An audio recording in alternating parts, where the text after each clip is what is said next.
If you own a villa in District 1 or you are about to take handover of one and you want to know exactly how renovation work in this community from A to Z, this video is for you.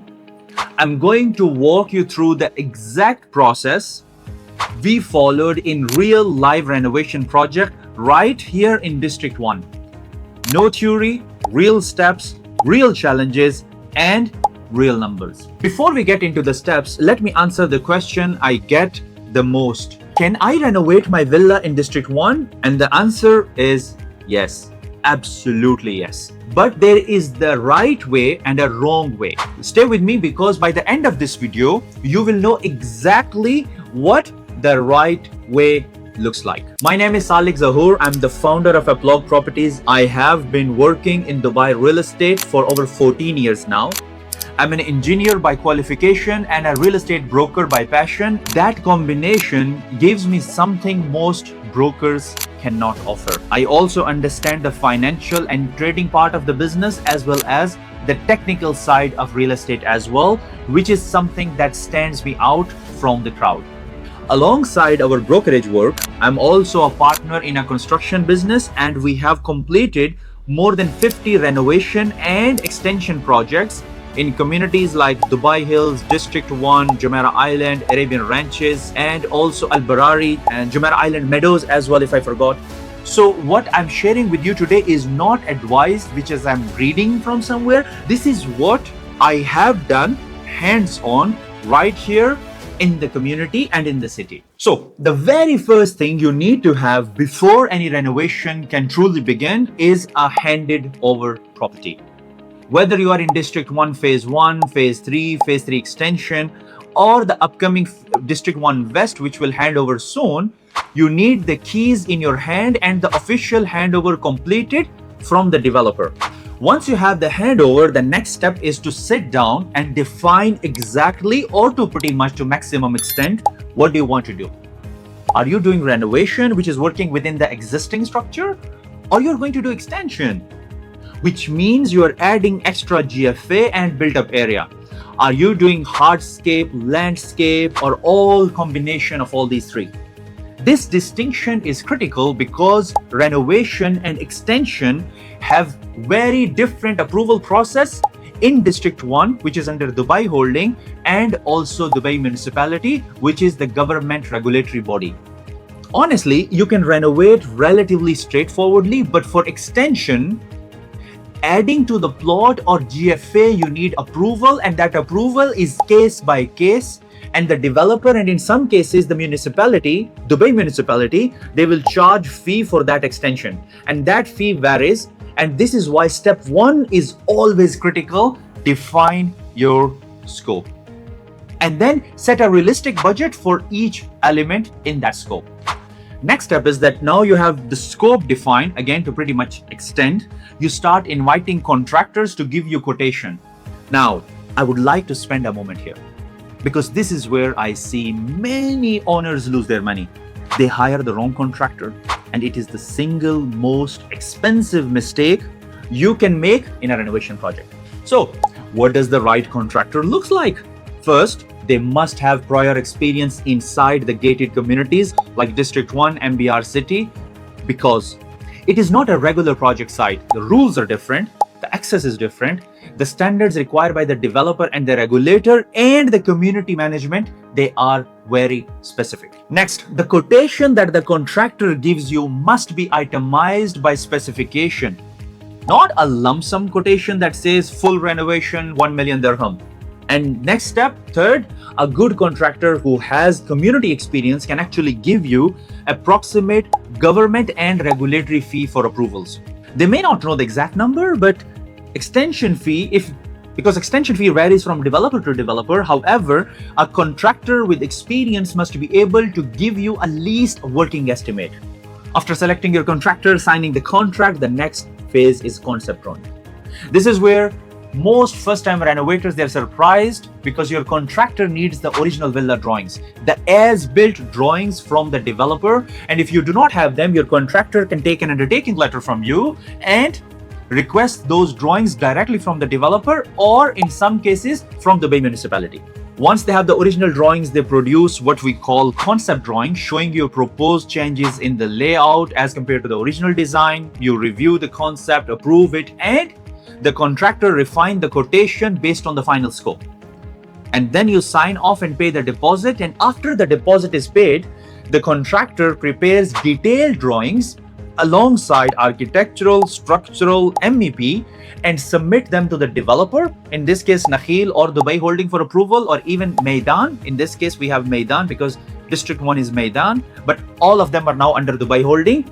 And then they submit the drawings and then they pay the submission fee. Do you need approval to renovate a villa in District 1?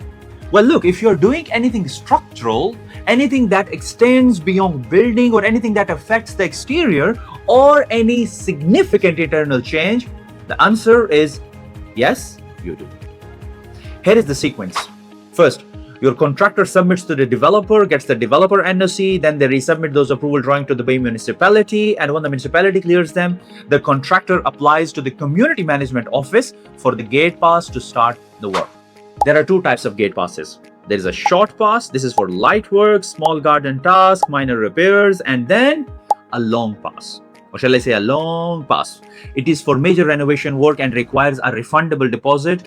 In my recent project, the deposit that I paid was 10,000 dirhams, and it is refunded when the work is completed and the site is cleared. Once you have that long pass in place, the work officially begins. One thing that I forgot during it, which is the moment the developer and DM approve the drawings, DM issues you a building permit. Again, from case to case, based on the scope of the work, that building permit officially allows you from regulatory body to start the work, but you cannot start the work until you have the gate pass from the community manager. Have I made myself clear? DM issues the building permit, you cannot start the work, because after that building permit, you need the permission from the community management to access the community. I want to tell you about a real challenge we faced on our most recent project, because I think this is the most valuable part of this video and no one else is going to tell you these things. Again, these are hands-on experience. Challenge number one, again, from a very recent renovation, which is about to be completed while I'm talking at this video, the swimming pool. So basically the villa had been handed over by the developer to the original buyer, who in our case was the seller, and that gentleman never did a proper professional snagging. So we took over and we started the work, and the first thing we were supposed to do before the landscape is to test and commission the swimming pool. Most of the villas in District 1 Phase 3, they have swimming pool built from the developer. So we started testing, commissioning the swimming pool, and we filled it with the water, and the swimming pool was leaked. There was a major leakage. But because the process is that you put the water and then you leave it to see that the water must be static at one level. Surprisingly, after that, the rain started. If you recall the recent 1 week rain, during the whole 1 week rain, the next day when the rain stopped, the swimming pool was half again. We found out that the waterproofing had failed to pretty much extend, and to fix it properly, not a bad job, a real fix and a guarantee from the contractor, we had to remove the tiles, strip back to the fiberglass and redo the waterproofing from scratch, do the water test and re-tile the whole pool. Now the repatching would have been done for 5 or 10,000 dirhams, but the contractor cannot guarantee that the pool will not leak again in the near future. So the whole cost was approximately 50,000 dirhams. And again, it added, I would say, delayed the project for almost a full month. The lesson here is pretty simple and important. Always do a full snagging inspection, including the pool leak test at the time of handover. Please do not assume anything has been checked. If you buy a resale unit in District 1, get an independent snagging report done before you take the keys from the seller. It is not a norm in this market to do, but of course it's a part of the negotiation. If you can negotiate with the seller, of course you can get it done as well.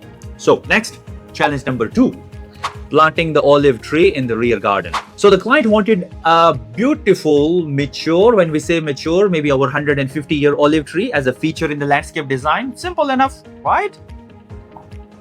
The rear garden of most of the villas in District 1, they have an extraordinary amount of underground infrastructure, pool circulation pipe, drainage, electrical conduit, and we had to dig multiple trial pits to find the location that was clear of any utility run before we could plant the tree, and also it was a part of the visual appeal, so we wanted to make sure we planted in the right place. And also to actually lift the tree in position, we needed a crane, which meant advance approval to block the access road for the specific window during which we will lift the olive tree and put it at that right location. Challenge 3, it's not a big one, but again, it is something that we learned from our experience, is the storage of the material. On a big renovation, you have marble, flooring, building material arriving continuously, and the only approved storage area in the villa, in District 1 villa, during a project is the garage, because you cannot store beyond the garage. So the garage becomes your warehouse. This sounds manageable until you realize the construction team also needs the garage. The solution is to sequence your material deliveries tightly. You do not have to order everything at once. You order each material just before it's needed on the site, because there is a limited space in the garage to store all the material. So these were like 3 lessons that we learned, and now once all the work is finished, the contractor prepares for final inspection. Depending on the scope of the work, the inspection is carried out by developer inspector and then the municipality, or both. One critical point here is that if any work was carried out without proper approval, even something that looks minor, you must rectify it before the final inspection. You will not get your completion certificate with unapproved work which is visible on site. Okay, let me explain this part. I think it was a bit complex. Some people, so let's say that they want to make a driver room outside, which is not permitted by the developer. So sometimes what they do is that they tell the contractor, after the completion, we get the completion certificate, you make the room, and that room falls under something which is not permitted from the developer. And we call them like a gray area. And if you have built something, you're living in the villa, and then now you're doing the renovation, and that room is there, and the contractor applies for inspection, that room must be in the drawings which are approved, or you have to demolish that room. I'm taking the analogy of the room. It can be anything. It can be extension. It can be something which needs approval from the developer. If you need further clarification on this part, then please leave the question in the comment section below, and I will explain it further in detail. Once the inspection is passed with flying colors, of course, if you work with us, the completion certificate is issued, and this is your official confirmation that the renovation or extension is completed and is compliant. And from our side, and when I say our side, I'm talking being as a contractor, as a construction partner, we provide the client with a workmanship guarantee and also a defect liability which can arise from the work that we have done, unless there is a damage that is caused after the handover. So that's it. You have completed your villa. You can move in, enjoy the place. Incredible. So this is a complete A to Z process for renovating a villa in District 1, from taking handover to defining the scope, hiring the right contractor, navigating the approvals, managing the real on-site challenges, and finally receiving your beautiful completion certificate from the developer and also from Dubai Municipality. If you're planning to do renovation in District 1 and you want guidance from someone who has genuinely done this work in the community, drop your questions in the comments below. Tell me, are you looking at a renovation extension, a full upgrade? Because I read every comment personally.